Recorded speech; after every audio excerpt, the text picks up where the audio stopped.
¿Qué tal? Buenas tardes, mi nombre es Luis Fernando Estrella del Instituto La Salle Chihuahua del área Físico-Matemáticos. El objetivo de este video es explicarles de forma práctica algunos conceptos físicos importantes a conocer, los cuales vendrían siendo la acústica, que se refiere al sonido, y en este mismo tema se explicará lo que es el efecto Doppler. Se explicará el aparato de ultrasonido médico, el cual permite capturar fotografías de un bebé durante la gestación para monitorear el desarrollo normal del bebé. Tenemos el baumanómetro, el cual permite medir la presión de la sangre.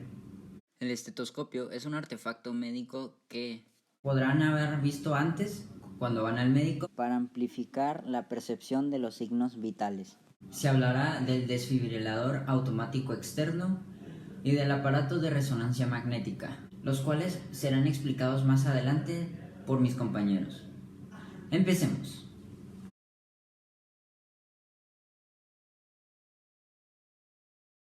Yo voy a estar explicando un poco la teoría de los temas que hay en este video. Uno de esos temas es el efecto Doppler. ¿Qué es el efecto Doppler? Sé que te puede sonar algo no conocido. Déjame te pongo un ejemplo. Estás en el Grand Prix de Mónaco, estás en la línea de meta, estás viendo tus corredores preferidos, ya sea Lewis Hamilton, el Checo Pérez, Verstappen, y estás disfrutándolo. Cuando vienen acercándose a la línea de meta, se escucha un ruido muy agudo. Y mientras van pasando la línea de meta y se van alejando más, ese sonido se hace un poco más grave. Eso es a lo que le llamamos el efecto Doppler. Déjame te enseño un ejemplo. Again, he might realize that that's maybe not a bad place to be. Scheckter with Giafoni working him. Right, back in the field. Aquí lo que vemos en el video es que cuando se van acercando los carros, las ondas sonoras se van acercando a nuestros oídos con más frecuencia, haciendo que las percibamos como más agudas. Y cuando se van alejando los carros, las ondas sonoras se van distanciando un poco más de cada una y el sonido se hace un poco más grave. Eso es lo que ocasiona el cambio de sonido. Y esto es muy interesante porque lo vemos en la vida diaria. Si vemos a alguien, no sé, a un carro pasar y ese carro está emitiendo algún sonido, el sonido va a parecer más agudo cuando viene hacia nosotros y va a parecer más grave cuando se está alejando de nosotros. O en una ambulancia con la sirena, es el mismo concepto. El mismo concepto del efecto Doppler también afecta a la óptica. Digamos que somos unos astrónomos y estamos viendo estrellas. Los astrónomos generalmente se guían de los colores de las estrellas para saber qué tan lejos están. Si vemos una estrella roja, significa que se está alejando de nosotros. Si vemos una estrella azul, por las ondas de la luz que se están comprimiendo cuando vienen hacia nosotros, significa que se está acercando. Otro de los temas que se va a abarcar en este video es el ultrasonido. ¿Qué es el ultrasonido? Son ondas que, puesto en palabras simples, el humano no puede escuchar.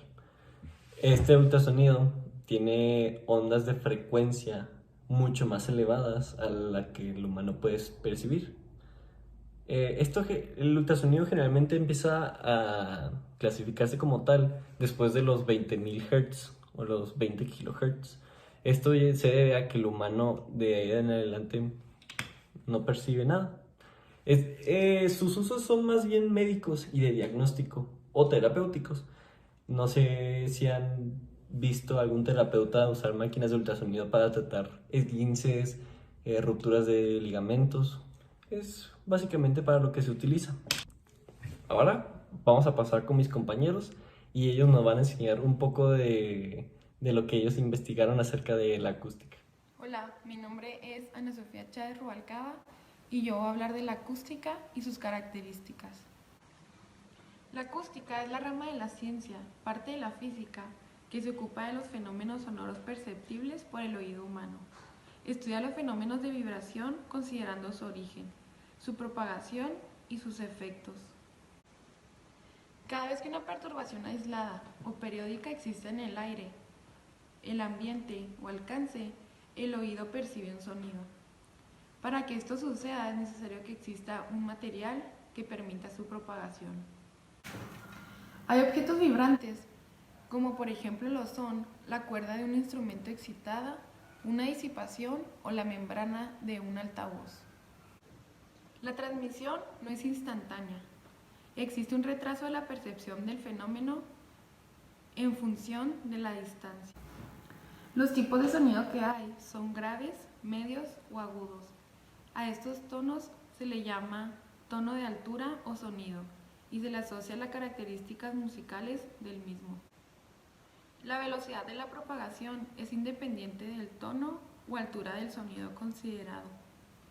La forma de propagación de una onda sonora constituye un fenómeno periódico cuya frecuencia se define a partir del número de veces que dicho fenómeno se repite en una unidad de tiempo.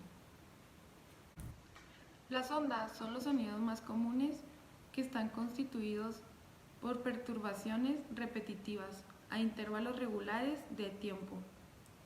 En la propagación del sonido, cada partícula del frente sonoro se comporta como una fuente sonora secundaria.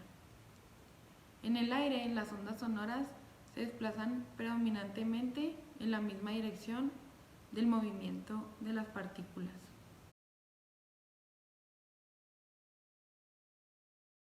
Mi nombre es Samantha Heinrich y les voy a presentar sobre la resonancia magnética. El objetivo principal de la resonancia magnética es que, a diferencia de otros procedimientos peligrosos como los rayos X, esta produce imágenes del interior del cuerpo en alta resolución, ayudando así en el diagnóstico de diversos problemas de salud, por ejemplo el cáncer. También examina los órganos, los tejidos y el sistema esquelético, y todo esto sin consecuencias a la persona que se le está tomando. La resonancia magnética es una técnica que abarca el ámbito de las ciencias experimentales y de las ciencias de la salud. La historia de la resonancia magnética comenzó con el físico Isaac Rabi, que junto a su equipo crearon la resonancia magnética y lo utilizaron como técnica para estudiar las propiedades magnéticas y estructuras internas de las moléculas, átomos y núcleos. Después, en 1971, Raymond van Damadian inventó la primera máquina de escaneo de resonancia magnética, principalmente para el cáncer, porque con ella se lograba diferenciar entre los tumores malignos y el tejido normal. Las tecnologías fueron avanzando y en el año 2003 el químico Paula Tebur y el físico Peter Mansfield ganaron el Premio Nobel de la Medicina por producir una imagen útil y poder identificar y localizar exactamente de dónde provenía. Después se convirtió en la resonancia magnética nuclear y desde entonces es utilizada para determinar la estructura química de las sustancias en un método no invasivo y mejoró el diagnóstico de muchas enfermedades, siendo valiosa especialmente en los estudios del cerebro y de la médula espinal. Hola, mi nombre es Gabriela Prieto y voy a presentar la resonancia magnética. Como no contamos con las posibilidades de hacer un estudio de resonancia magnética para que vean de que la resonancia magnética verdadera, hicimos un prototipo que es este que vemos aquí. Está conformado por puros materiales reciclados. Este será una botella de plástico grande, esta será una botella de plástico más chiquita, y luego los magnetos, que es lo dorado que vemos aquí, están de los dos lados. Al momento de sacarlo ya vemos más adentro de la resonancia, que esta será la radiofrecuencia, las bobinas de gradiente, que es lo azul, X, Y y Z, y luego ya la camilla, que es movible, y nuestro paciente, y mi computadora. Un equipo de resonancia magnética está conformado por un magneto de gran tamaño, que es el dorado que vemos encima. Los magnetos que utilizan estas máquinas en la actualidad son construidos en una aleación llamada niobio de titanio y pueden generar un campo magnético de unos 3 teslas, que serían como 1000 veces más fuerte que el campo magnético terrestre. Para que pueda generar un campo magnético de estas características, este material debe enfriarse con un hidrógeno líquido hasta casi los 270 grados bajo cero. Por eso es normal ver en los hospitales o clínicas casillas de recarga de hidrógeno líquido. Unos emisores y receptores de radiofrecuencia, que es lo morado que vemos, y que se encarga de irradiar los núcleos atómicos y leer su respuesta respectivamente. 3 electromagnetos que se llaman Y, X y Z. El Y es el azul fuerte, el X es el azul medio y el azul bajo es la Z, que son llamados bobinas de gradiente y sirven para focalizar el área donde se captura esa imagen, y la intensidad de ese gradiente se mide en militesla. Una camilla donde se va a colocar al paciente para ingresarlo a la resonancia magnética, que será el imán, y un ordenador que interpreta esos datos leídos por el receptor de radiofrecuencia y los convierte en una imagen. El sistema de operación de una resonancia magnética, la verdad, es muy sencillo. Normalmente los núcleos de los átomos de nuestro cuerpo están alineados aleatoriamente y cuando nos introducimos a una resonancia magnética, el magneto, que es el dorado que vimos antes, hace que los átomos del hidrógeno se alineen de forma paralela al campo magnético. Luego las bobinas de gradiente, que es lo azul, se encienden de forma intermitente para indicar en dónde se va a realizar esas imágenes. El escaneo se realiza por fetas o cortes, que pueden ser en cualquier dirección. Estas tres bobinas se utilizan para definir los ejes X, Y y Z, que es horizontal, vertical y longitudinal. Al encender la máquina hace que los átomos de la sección indiquen los 90 grados y queden perpendiculares al campo magnético por un instante. Al momento en el que se enciende la máquina de resonancia magnética, se emite una señal de radio fuerte en la frecuencia de dichos átomos. Al apagarse las bobinas, el átomo vuelve a su posición inicial. En ese momento que el núcleo del átomo emite una señal de radiofrecuencia que es captada por las antenas y enviada al ordenador. Un escáner suele durar entre 20 y 60 minutos y debes permanecer súper quieto porque el movimiento puede hacer que las imágenes resultantes queden muy borrosas. Muchas personas se preguntan por qué hace tanto ruido la resonancia magnética. Las bobinas de gradiente, que sirven para definir el área donde se va a realizar ese escaneo, son electromagnetos y para activarlas se hace circular esa energía eléctrica por las mismas. Eso genera esas contracciones de bobinas, lo cual produce ruidos similares a golpes de martillo. Adicionalmente, estar sometidos a un campo magnético tan potente, dichas contracciones hacen que vibren, lo que contribuye también a generar ruidos. Alguna máquina llega a emitir ruidos de hasta 120 decibelios, lo cual es una potencia comparable al motor de un avión. Para la preparación de una resonancia magnética, la verdad es muy sencillo, no te piden muchas cosas y no es necesaria una preparación tan especial. Por lo general se dice al paciente que tiene que ir en ayunas si es que se va a administrar la sedación. Te pedirán que te pongas una bata y que te quites varios objetos que serán los metales porque podrían dañar las imágenes de resonancia magnética o podrían salir borrosas, que serán como joyas, horquillas para el cabello, anteojos, relojes, pelucas, dentaduras postizas, collares, audífonos, sostén con aros, cosméticos que contengan partículas de metal, las uñas postizas, entre muchas otras cosas. Los riesgos de hacerte una resonancia magnética, la verdad nomás es que es uno, que es no meter metales, como ya habíamos mencionado antes, ya que si metes metal y aparte está el magneto, se atraen. Otro riesgo que puedas presentar sería la claustrofobia, sensación de calor o sensación de hormigueo donde se va a hacer esa zona de estudio. La relación que tiene con la física la resonancia magnética es la interpretación de la llamada imagen bioquímica.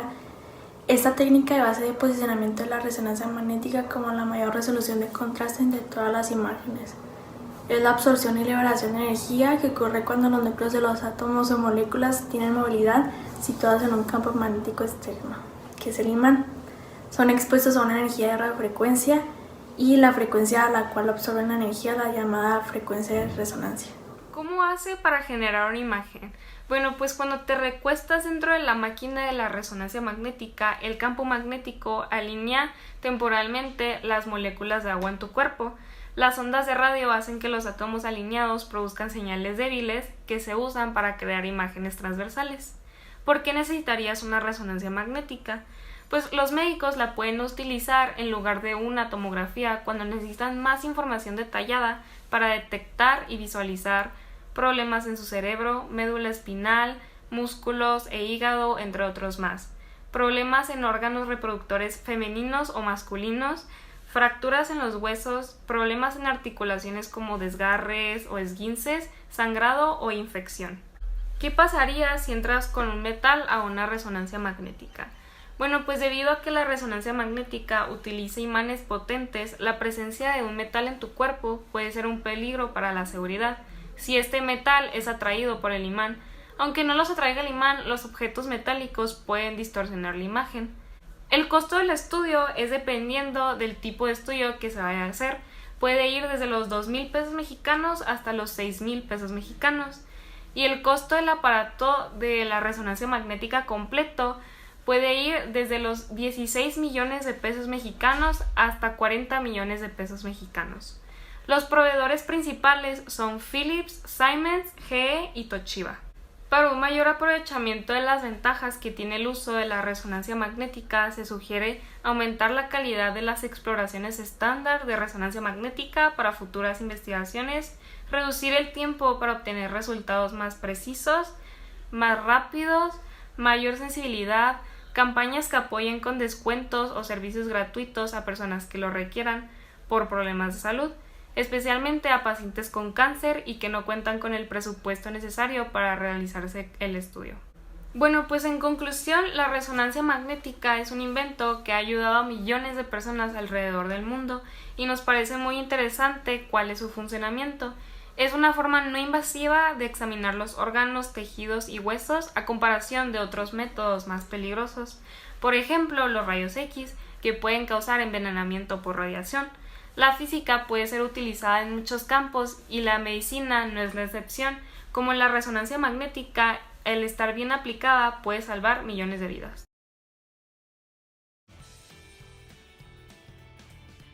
Soy la doctora Arriola. Hola doctora, ¿cómo está? Muy bien, ¿y usted? Muy bien, estoy nerviosa. No, ¿por qué? Pues es mi segunda vez, pero tengo nervios. No se preocupe, vamos a checarla. Primero le voy a poner un poquito de gel, va a estar un poquito frío, pero es para el ultrasonido. Ahora voy a pasar el transductor por su panza. ¿Qué hace esa cosa? Este emite unas ondas para poder así capturar la imagen del bebé acá en el ultrasonido. Mira, ahí está su bebé.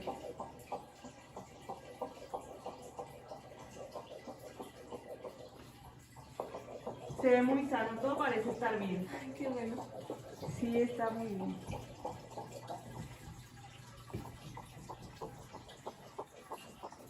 ¿Este es el corazón? A partir del siglo XVIII se hace notar el ultrasonido como un fenómeno de la naturaleza, cuando el biólogo italiano Lazzaro Spallanzani descubre en el año 1700 la existencia de las ondas sonoras, observando cómo los murciélagos atrapaban a sus presas. Cuando terminó la Segunda Guerra Mundial, comenzó el desarrollo de equipos de diagnóstico en medicina, cuando grupos de investigadores japoneses, americanos y de otros países de Europa trabajaron para fabricar los primeros prototipos de equipos de diagnóstico médico con imagen analógica. El primer aparato de ultrasonido se desarrolló en 1950, pero no fue sino hasta 1980 cuando se pudieron adquirir imágenes en tiempo real. Al comenzar la década de los 70, se introduce el Scan Converter, con el cual se logran las primeras imágenes de la anatomía en escala de grises. La ecografía es una técnica diagnóstica que emplea el ultrasonido para definir los órganos del cuerpo humano. Posteriormente, los ginecólogos comienzan a explorar la anatomía fetal in útero mediante la ecografía. Casi simultáneamente, los cardiólogos comienzan a emplear la ecografía para estudiar el corazón tanto en su estructura como en su función. El transductor es el elemento que envía y recibe las ondas sónicas, mientras que la central de procesos CPU es la parte que hace todos los cálculos con la información dada por el transductor. Los controles del transductor son con los que se puede cambiar las frecuencias de las ondas sónicas emitidas por el transductor y su amplitud. La pantalla es donde se muestra la imagen del ultrasonido, mientras que el teclado es en donde se introducen los datos del paciente y se ponen anotaciones. El sistema de almacenamiento de datos es en donde se pueden guardar las imágenes y los datos del paciente, mientras que en la impresora es para imprimir la imagen obtenida del ultrasonido. El ultrasonido se divide en dos categorías, el diagnóstico y el terapéutico. El diagnóstico es una técnica no invasiva para producir imágenes dentro del cuerpo. Los transductores producen ondas sonoras arriba de 20 kHz, que es arriba del umbral del oído humano. La mayoría de las ondas de ultrasonido se colocan en la piel, pero para optimizar la calidad de las imágenes, las ondas se pueden colocar dentro del cuerpo. El terapéutico no produce imágenes y se utiliza de igual manera con ondas sonoras de 20 kHz o más. Entre sus funciones pueden ser mover o empujar el tejido y disolver coágulos, etc.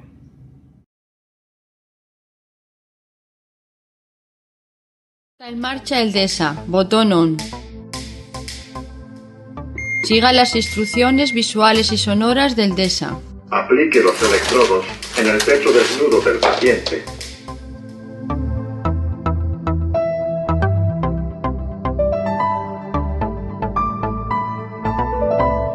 Enchufe el conector de los electrodos junto a la luz intermitente, analizando el ritmo cardíaco.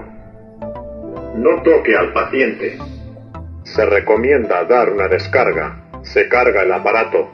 Manténgase alejado del paciente. Dé una descarga ahora. Pulse se dio una descarga. En pausa. Inicie resucitación cardiopulmonar.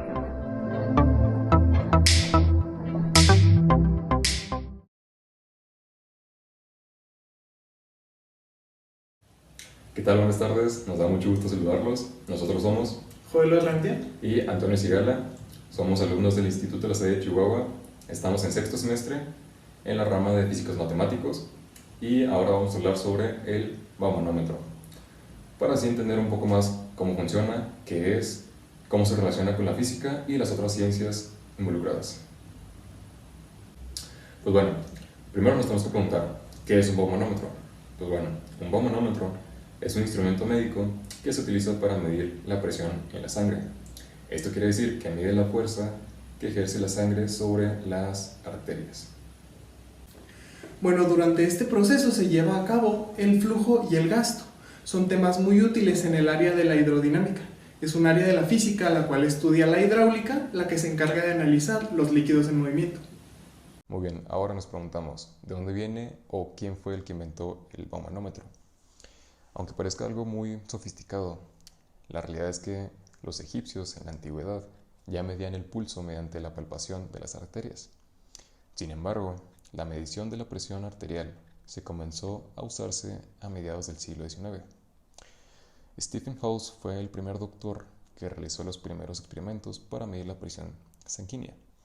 El experimento que realizó fue canalizar la arteria de una yegua con un tubo de vidrio y observó que la sangre se elevaba con el ritmo del corazón de la yegua. Gracias a esto hubo muchos experimentos con muchos otros científicos que hicieron pruebas más exóticas o más elaboradas. O unos que nomás era con puro vidrio, unos hicieron agua, aire y los más sofisticados fueron de mercurio. El problema con estos experimentos es que son experimentos invasivos. Esto quiere decir que para que cumpla su objetivo se tienen que introducir directamente en el sistema circulatorio. No fue hasta 1855 hasta que los científicos buscaron alternativas nuevas para evitar estos problemas y daños en el cuerpo. En 1905, gracias al médico ruso Nikolai Korotkov, inventó el baumanómetro no invasivo. Y gracias a esto, 10 años después, William A. Baum, en 1915, inventó el baumanómetro estigmomanómetro, que es el baumanómetro que conocemos hoy en día. Bueno, los baumanómetros existen tres clases más famosas, serían los digitales como este, los que tienen una aguja indicadora y también los de la vara de mercurio. Ahorita en este momento vamos a hablar del digital porque pues en este momento es lo más moderno, es lo más común. Y pues bueno, vamos empezando. Primero hay que seleccionar correctamente el baumanómetro, ya que hay de diferentes tamaños, hay con diferentes funciones. Entonces ya sea un tamaño mal adecuado o también las preparaciones previas a la medición de la presión puede causar una disminución o una diferencia de precisión a la hora de medir la presión. Entonces este sería un baumanómetro digital, aquí lo vamos a mostrar. Y se compone, los estándares, los más normales, de 6 componentes. Uno sería el brazalete, este es un brazalete de plástico. El segundo sería una bolsa inflable, esta bolsa está aquí adentro, es lo que se infla a la hora de activar el compresor. También tenemos el mismo compresor que está aquí adentro. También tenemos una microcomputadora, una pantalla LED para que nos muestre los datos y pues claramente el manómetro, que es el medidor de la presión en este caso. Entonces se componen de estos 6 componentes y ahora vamos a mostrar la forma de utilizarlo. Bueno, ahora vamos con el correcto funcionamiento de lo que sería el baumanómetro. Primero que nada, hay que elegir bien el tamaño, ya que pues hay diferentes tamaños y eso varía en la precisión a la hora de medir la presión. Estamos hablando de que de su codo a su hombro tiene que abarcar un 60 o un 80% de lo que sería esta parte de aquí. También media hora antes no se debe ni de consumir alcohol, ni de hacer ejercicio, ni tomar bebidas con cafeína y tampoco usar tabaco. Entonces, una vez que tengamos estos requisitos, podemos empezar. Se divide en 3 etapas. Primero es cuando está el brazalete completamente inflado. Se activa el compresor, llena la bolsa inflable de aquí y eso va a tapar completamente la arteria, va a impedir el flujo sanguíneo. Eso lo que va a hacer es que no se emita ningún tipo de sonido, ya que no hay flujo, no hay sangre pasando por la arteria. Entonces, después de eso va disminuyendo la presión aquí generada por el brazalete, va disminuyendo gradualmente. Y eso hace que poco a poco el flujo se empiece a regular, eso empieza a generar sonidos. Con ese sonido, con la presión a la mitad, se conoce como la presión sistólica. Y por último, la tercera etapa es cuando se desinfla completamente. En ese momento se genera la presión diastólica y es la que en el momento en que la presión está circulando normalmente. Entonces estos serían los pasos, son muy sencillos y pues al ser digital aquí mismo en la pantalla le generan los datos, le generan los tiempos y ya usted lo reporta en una bitácora. Hey, buen día, yo soy Santiago Alvidres, voy a presentar todo lo que es el estetoscopio, su historia, características, esquema y partes. Y te felicito por haber llegado hasta aquí, por tu curiosidad y concentración para la física. Todos sabemos lo que significa el estetoscopio para los médicos. Es más que un instrumento, es un símbolo. Pero la pregunta es, ¿cómo se originó tal instrumento? Bueno, sabemos que el estetoscopio es un gran símbolo, ¿no? Para los médicos. Pero, ¿cómo estuvo antes el origen? Bueno, antes los médicos examinaban a sus pacientes de manera muy tradicional, oreja a tórax.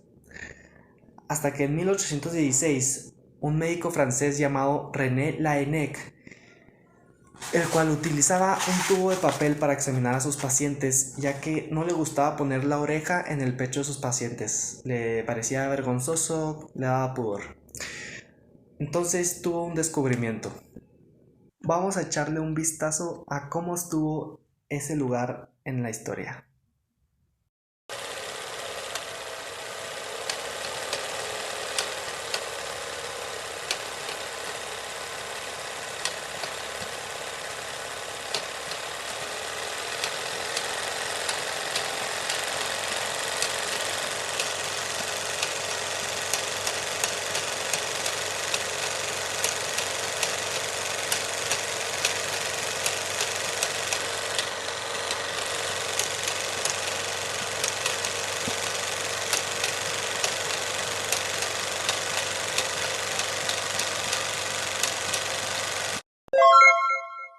En vez de un tubo de papel, un tubo de madera. Entonces este fue el gran invento de René, un estetoscopio de madera que aportó mucho a las generaciones siguientes y a su generación obviamente, y evolucionó a otros estetoscopios con una eficacia mejorada en la auscultación para examinar mejor a sus pacientes y saber mejor el estado en el que se encontraban.